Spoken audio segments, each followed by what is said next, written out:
98.9% of you are not subscribed.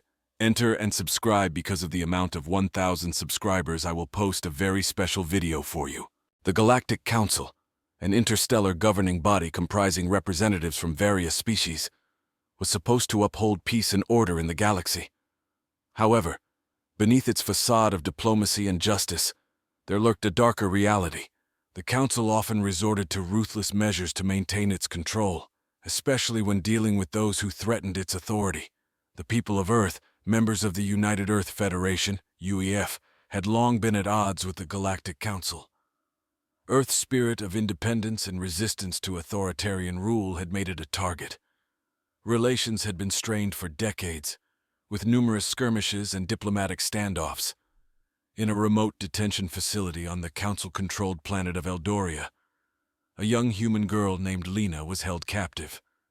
Lena, a brilliant scientist, had been working on a revolutionary project that could potentially give Earth a strategic advantage over the Council.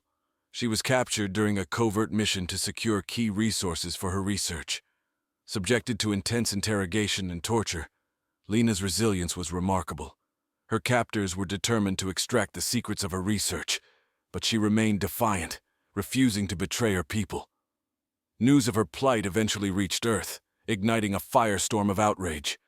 In the heart of New Avalon, Earth's capital, the UEF's top military and political leaders gathered in a secure underground bunker. President Elena Marquez stood at the head of the table, her expression grave. Around her were the leading figures of Earth's defense forces, including Admiral Jonathan Blake, the head of UEF naval operations, and General Aidan Shaw, the commander of the UEF's ground forces. "Ladies and gentlemen," President Marquez began, her voice steady but filled with anger, "the Galactic Council has crossed a line. They have tortured one of our own, and we cannot stand idly by. Lena's research is crucial to our future, and we must do whatever it takes to bring her back." Admiral Blake nodded. "We've received intelligence that Lena is being held on Eldoria. It's a heavily fortified planet, and any rescue mission will be incredibly risky." General Shaw, known for his tactical brilliance, leaned forward. "We have one option that could tip the scales in our favor. The Project Phoenix initiative. Our super soldiers in cryo sleep." Project Phoenix was a top-secret UEF initiative developed during the height of Earth's conflicts with the Galactic Council. A select group of elite soldiers, enhanced with advanced cybernetics and genetic modifications, had been placed in cryo sleep, ready to be awakened when Earth faced its greatest peril. President Marquez considered this for a moment. "Are we certain they can be revived successfully? It's been decades since they were put into cryo sleep." Dr. Isabella Grant, the lead scientist on Project Phoenix, spoke up. "Madam President, I have full confidence in our technology.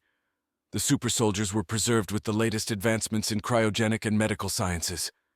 They will be disoriented at first, but their training and enhancements should allow them to adapt quickly." Marquez nodded. "Very well. We will revive the super soldiers. Admiral Blake, you will oversee the operation to bring them back online. General Shaw, you will lead the mission to rescue Lena." In a state-of-the-art cryo facility deep beneath New Avalon, the revival process began. The facility hummed with energy as the cryopods were activated one by one. Inside each pod lay a soldier suspended in a state of perfect preservation. Admiral Blake and Dr. Grant oversaw the process, monitoring the vital signs of the soldiers as the pods gradually brought them back to consciousness. One by one, the soldiers emerged from their long slumber, disoriented but quickly regaining their bearings. The leader of the super soldiers, Captain Marcus Steele, was the first to fully awaken. Standing at an imposing 6'4", with a physique honed to perfection, Steele was the epitome of a modern warrior. His eyes, enhanced with cybernetic implants, glowed faintly as he assessed his surroundings. "Captain Steele," Admiral Blake greeted him, "welcome back. We have a critical mission for you and your team." Steele's voice was steady, a reflection of his unyielding resolve. "What are our orders, Admiral?" Blake briefed Steele on the situation, explaining the dire circumstances and the need to rescue Lena. Steele listened intently, his expression hardening as he absorbed the details. "We won't let the Council get away with this," Steele said, his voice filled with determination. My team is ready to move out. The rest of the super soldiers, each a paragon of combat prowess and tactical acumen, quickly adapted to their revived state. Among them were Lieutenant Sarah Vega, a sharpshooter with unparalleled marksmanship, Sergeant Alex Kane, a demolition expert, and Corporal Jenna Miles, a reconnaissance specialist. With the team assembled, General Shaw outlined the mission. We'll infiltrate Eldoria under the cover of darkness. Our primary objective is to locate and extract Lena. We'll face heavy resistance, but with the super soldiers leading the charge, we have a fighting chance. The mission was fraught with peril, but the stakes were clear. The rescue of Lena and the safeguarding of her research could turn the tide in Earth's favor. As the team prepared for deployment, a sense of resolve settled over them. The UEF's advanced stealth frigate, the USS Shadow, would serve as their transport. The ship, equipped with the latest in cloaking technology and electronic warfare systems, would slip past the Council's defenses and deliver the team to the surface of Eldoria. As the Shadow departed from New Avalon, the crew maintained strict radio silence. The journey to Eldoria was tense, each member of the team focused on the task ahead. Upon reaching the planet, the Shadow activated its cloaking device, rendering it invisible to the Council's sensors. "Approaching drop zone," reported the Shadow's pilot, Lieutenant Mark Harris. "Prepare for insertion." Captain Steele and his team donned their advanced combat suits, each equipped with an array of enhancements designed to maximize their effectiveness in the field.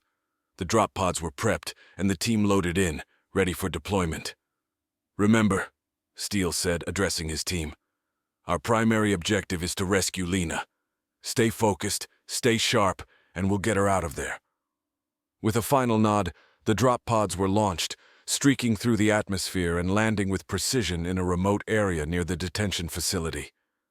The super soldiers moved with practiced efficiency, their training and enhancements allowing them to navigate the hostile terrain with ease. As they approached the facility, Corporal Miles, the team's reconnaissance specialist, took point. Her enhanced vision and sensory implants allowed her to scout ahead and identify potential threats. "Multiple guards on patrol," Miles reported. "They're heavily armed, but their patterns are predictable. We can take them out quietly." Steele nodded. "Vega, take the first shot. Kane, be ready with the charges. Miles, guide us through." Lieutenant Vega, the team's sharpshooter, lined up her shot, her enhanced eyesight allowing her to see with perfect clarity, even in the dim light. She squeezed the trigger and a silenced round took out the first guard with lethal precision. The team moved in, dispatching the remaining guards with swift, silent efficiency. As they entered the facility, the team encountered heavier resistance. The Council's soldiers, alerted to the intrusion, engaged them in a fierce firefight. The super soldiers, however, were more than a match for their adversaries. Their advanced combat suits provided superior protection, and their cybernetic enhancements gave them an edge in speed, strength, and reflexes. "Push forward," Steele commanded. "We're getting close." Navigating the labyrinthine corridors of the detention facility, the team made their way to the central interrogation chamber. There they found Lena, restrained and weakened, but still defiant. "Lena!" Steele called out, rushing to her side. "We're here to get you out." Lena's eyes lit up with a mixture of relief and determination. "It's about time. They've been trying to break me, but they don't know what I've been working on." Kane set to work disabling the restraints, while Vega and Miles covered the exits. "We've got company," Vega reported. "Multiple hostiles inbound." Steele nodded, his mind racing. "We'll hold them off. Kane, get those charges ready. We're going to blow our way out of here." As the team prepared for their escape, the sound of heavy footsteps and the clatter of weapons grew louder. The Council's soldiers were closing in, determined to prevent the rescue. "Hold the line!" Steele shouted, his voice cutting through the chaos. "We're almost out!" The team fought with unmatched ferocity, their training and enhancements allowing them to hold their ground against overwhelming odds. Kane finished setting the charges, and with a nod from Steele, he detonated them, creating a massive breach in the facility's wall. "Go! Go! Go!" Steele ordered, leading the way through the breach and into the open. The team made a mad dash for the extraction point. the Shadow's engines already roaring to life as it prepared for a quick getaway. As they reached the ship, the ramp lowered, and the team piled in, covering each other as they made their escape. "Get us out of here, Harris!" Steele yelled. The Shadow lifted off, its cloaking device reactivating as it sped away from Eldoria. On board, Lena was quickly attended to by the ship's medic, who administered first aid and checked her condition. "Thank you," Lena said, her voice filled with gratitude. "You have no idea how important this is." Steele nodded. "We're just glad we got to you in time. Now, let's get you back to New Avalon." As the Shadow made its way back to Earth, the team debriefed Lena on the current state of affairs. Her research, once completed, could provide Earth with a crucial advantage in their ongoing struggle against the Galactic Council. President Marquez, upon receiving news of the mission's success, addressed the UEF and the people of Earth. "Today, we have shown the Galactic Council that we will not be cowed by their tyranny. We will fight for our freedom and protect our people. Lena's rescue marks the beginning of a new chapter in our fight for justice. The revival of the super soldiers and the successful rescue mission had given Earth a renewed sense of hope and determination. The UEF's resolve was stronger than ever, and they were ready to continue their fight against the oppressive rule of the Galactic Council. Thus began the first chapter of an epic struggle, with battles, alliances, and sacrifices awaiting them in the chapters to come. The successful rescue of Lena had reinvigorated the United Earth Federation, UEF. With her invaluable research now secure, Earth had the potential to turn the tide against the oppressive Galactic Council. Captain Marcus Steele and his team of super soldiers were now at the forefront of a new offensive strategy, aimed at dismantling the Council's strongholds and weakening their grip on the galaxy. Back on Earth, in the fortified command center of New Avalon, President Elena Marquez and her military advisors gathered to discuss their next steps. Admiral Jonathan Blake, General Aidan Shaw, and Dr. Isabella Grant were present, along with Lena, who had quickly recovered and was eager to contribute to the ongoing efforts. "We've dealt a significant blow to the Council by rescuing Lena, but we need to keep the momentum going," President Marquez began. "Lena, how soon can we implement the advancements from your research?" Lena, her eyes filled with determination, responded, "We can begin integrating the new technology immediately. I've already briefed Dr. Grant on the key components. With the enhanced capabilities, our forces will be more resilient and more effective in combat." Dr. Grant nodded in agreement. "The advancements in energy shielding and weaponry are groundbreaking. We can outfit our ships and ground forces with these upgrades within a few weeks." Admiral Blake interjected, "That's good news, but we need to buy ourselves some time. The Council will undoubtedly retaliate for the rescue operation. We should consider a preemptive strike to disrupt their plans." General Shaw leaned forward. "Our intelligence suggests that the Council's main supply hub in the Beta Tauri system is vulnerable. If we hit them there, it will cripple their logistics and delay any counteroffensive." President Marquez agreed. "Then that's our next target. Captain Steele, you and your team will lead the assault. We'll coordinate with the fleet to provide support and ensure a successful mission." Captain Steele, standing tall and resolute, acknowledged the order. "Understood, Madam President. We'll make sure the Council feels the impact." The Beta Tauri system was a critical node in the Galactic Council's supply chain. It housed massive depots, shipyards, and fuel reserves. Disrupting this hub would severely impair the Council's ability to sustain its military operations. As the UEF fleet prepared for the assault, the super soldiers underwent rigorous training sessions to adapt to the new technologies being integrated into their gear. Enhanced energy shields, improved weapon systems, and advanced reconnaissance drones were just a few of the upgrades they received. The UEF's flagship, the USS Vanguard, led the fleet toward Beta Tauri. The Vanguard, a state-of-the-art battleship, was equipped with the latest in defensive and offensive technology. It was the pride of the UEF Navy and a symbol of Earth's determination. On the bridge of the Vanguard, Admiral Blake coordinated with Captain Steele and his team. "We're approaching the Beta Tauri system. All ships, prepare for battle. Our objective is to disrupt their supply lines and inflict maximum damage on their infrastructure." Captain Steele, along with Lieutenant Sarah Vega, Sergeant Alex Kane, and Corporal Jenna Miles, boarded their dropship, The rest of the super soldiers followed suit, each one ready for the challenge ahead. As the fleet emerged from hyperspace, they were met with a formidable array of Council defenses. Turrets, starfighter patrols, and a contingent of capital ships stood between them and their objective. "Engage all defenses," Admiral Blake commanded. "Protect the drop ships at all costs. Captain Steele, you're clear to launch." The drop ships streaked toward the surface of Beta Tauri's primary planet, weaving through a hail of enemy fire. Once on the ground, the super soldiers moved with precision and speed, their enhanced gear allowing them to quickly neutralize enemy combatants and secure key positions. "Alpha Team, secure the main depot," Steele ordered.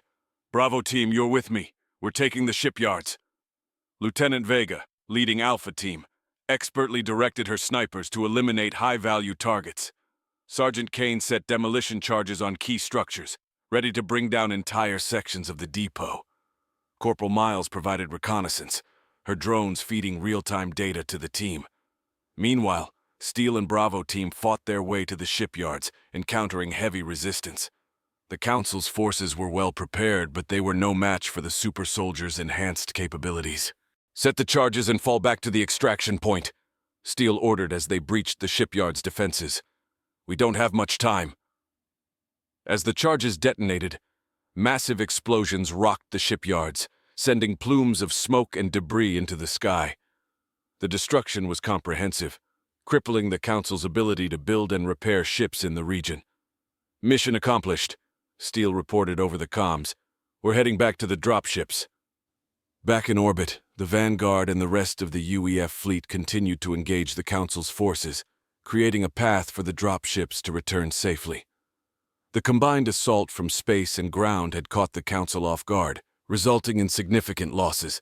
As the UEF fleet regrouped and prepared to jump back to Earth, Admiral Blake commended the team.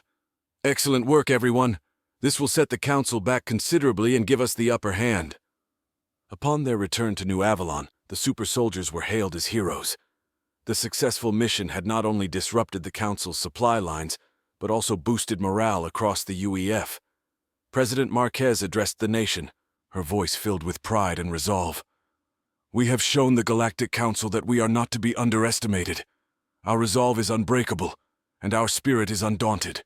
With the bravery and skill of our super soldiers and the support of every citizen of Earth, we will continue to fight for our freedom and for a future free from tyranny." In the aftermath of the mission, Lena's research was rapidly implemented across the UEF's forces, further enhancing their capabilities. The tide of war was beginning to shift, but the fight was far from over. The Galactic Council, though wounded, was still a formidable adversary, and they would stop at nothing to regain their control. As the UEF prepared for the next phase of their campaign, Captain Steele and his team knew that the battles ahead would be even more challenging. They had proven their mettle, but the road to victory was long and fraught with peril. In the heart of the galaxy, the flames of rebellion were ignited, and the UEF stood ready to fan those flames into an inferno that would consume the oppressive rule of the Galactic Council. The struggle for freedom and justice continued, with new allies, battles, and sacrifices awaiting them in the chapters to come.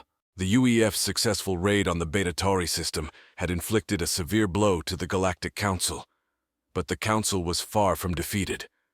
In retaliation, they intensified their efforts to crush the rebellion, deploying their most ruthless generals and advanced weaponry. Earth and its allies prepared for the inevitable counterstrike, knowing that the next battles would be critical. Back on Earth, President Elena Marquez convened a high-level strategy meeting with Admiral Jonathan Blake, General Aidan Shaw, Dr. Isabella Grant, Lena, and Captain Marcus Steele. The room was filled with a sense of urgency and determination. "Our recent victory at Beta Tauri has given us a much-needed advantage," President Marquez began, her voice steady. "But we cannot afford to be complacent. The Council will strike back, and we must be ready." Admiral Blake nodded. "Our intelligence indicates that the Council is amassing a large fleet in the Antari system. If they launch an offensive from there, it could devastate our defenses." General Shaw added, "We need to take the fight to them before they can mobilize. A preemptive strike on their fleet could turn the tide in our favor." Lena, her eyes reflecting her unwavering resolve, spoke up. "My research includes enhancements for our stealth technology. We can use this to our advantage, slipping past their defenses and striking their fleet where it's most vulnerable." Dr. Grant agreed. "With the new upgrades, our ships will be virtually undetectable. We can launch a surprise attack and catch them off guard." President Marquez looked at Captain Steele. "Captain, your team will be crucial in this operation. Can you be ready to deploy?" Steele's expression was one of absolute confidence. "We're always ready, Madam President. We'll hit them hard and fast." The plan was set. The UEF's most advanced ships, including the USS Vanguard and the newly upgraded stealth frigate USS Shadow, would lead the assault. Captain Steele and his super soldiers would spearhead the ground operations, ensuring the fleet's success. As the fleet approached the Antares system, the tension aboard the Vanguard was palpable. The crew knew that this mission could be the turning point in their struggle against the Galactic Council. The fleet's stealth technology kept them hidden from the Council's sensors as they navigated the dense asteroid field surrounding the system. "Approaching target," reported the Vanguard's pilot, Lieutenant Mark Harris. "Activating stealth systems." The fleet slipped through the defenses undetected, positioning themselves for the strike. On the bridge, Admiral Blake coordinated with Captain Steele and the other commanders. "On my mark, we go in hard," Blake ordered. "Prepare all weapons and stand by for launch." Captain Steele and his team boarded their dropships, ready for deployment. Lieutenant Vega, Sergeant Kane, and Corporal Miles were by his side, each one a paragon of strength and skill. As the fleet reached the optimal strike position, Admiral Blake gave the order, "All ships, engage." The Vanguard and its accompanying ships unleashed a devastating barrage of firepower, targeting the Council's fleet with pinpoint precision. Explosions lit up the void as enemy ships were torn apart by the surprise attack. "Drop ships, you're clear to launch," Blake commanded. The dropships descended toward the Council's main battleship, a massive dreadnought bristling with weaponry. The super soldiers' mission was to disable the ship's command center and disrupt the fleet's coordination. As the dropships pierced the hull and docked inside the dreadnought, Captain Steele led his team into the fray. The Council's soldiers, caught off guard by the sudden intrusion, scrambled to mount a defense. "Move fast and take them down," Steele shouted, his voice cutting through the chaos. Lieutenant Vega's sharpshooting skills were unmatched, picking off enemies with deadly accuracy. Sergeant Kane set demolition charges to disable key systems, while Corporal Miles used her reconnaissance drones to map out the ship's interior and guide the team. The fighting was fierce, but the super soldiers' enhancements gave them a decisive edge. They moved with speed and precision, overcoming the Council's forces and pushing toward the command center. As they breached the command center, Captain Steele confronted the dreadnought's commander, a high-ranking Council officer known for his ruthlessness. The commander, taken aback by the sudden assault, tried to rally his troops, but was quickly overpowered. "Secure the area," Steele ordered. "Kane, set the charges. We're taking this ship out." With the charges set and the command center under their control, the team prepared for extraction. As they made their way back to the dropships, the charges detonated, causing catastrophic damage to the dreadnought's critical systems. "Mission accomplished," Steele reported. "We're heading back to the Vanguard." As the super soldiers returned to the fleet, the UEF's ships continued their relentless assault on the Council's forces. The element of surprise and the ferocity of their attack had turned the battle in their favor. "Enemy fleet is in full retreat," Admiral Blake announced. "We've done it." Back on Earth, the news of the victory at Antares spread quickly. President Marquez addressed the nation, her voice filled with pride and resolve. "Today, we have shown the Galactic Council that we are a force to be reckoned with. Our victory at Antares is a testament to the bravery and skill of our soldiers and the indomitable spirit of our people. We will continue to fight for our freedom and for a future where justice prevails." The successful operation had not only crippled the Council's fleet, but also boosted the morale of the UEF and its allies. The tide of war was shifting, and Earth's forces were gaining momentum. In the aftermath of the battle, Lena's research was further integrated into the UEF's military capabilities, enhancing their strength and resilience. The super soldiers, hailed as heroes, continued to train and prepare for the next phase of their campaign. As the UEF strategized their next moves, they knew that the fight was far from over. The Galactic Council, though wounded, would not give up easily. But with the determination and unity of their people, the UEF stood ready to face whatever challenges lay ahead. Captain Steele and his team remained vigilant, their resolve unshaken. They had proven their worth and shown the galaxy that Earth would not bow to tyranny. The struggle for freedom and justice continued, with new battles, alliances, and sacrifices awaiting them in the chapters to come. Thus ended the third chapter of their extraordinary journey, with hope and determination lighting the path ahead. The end.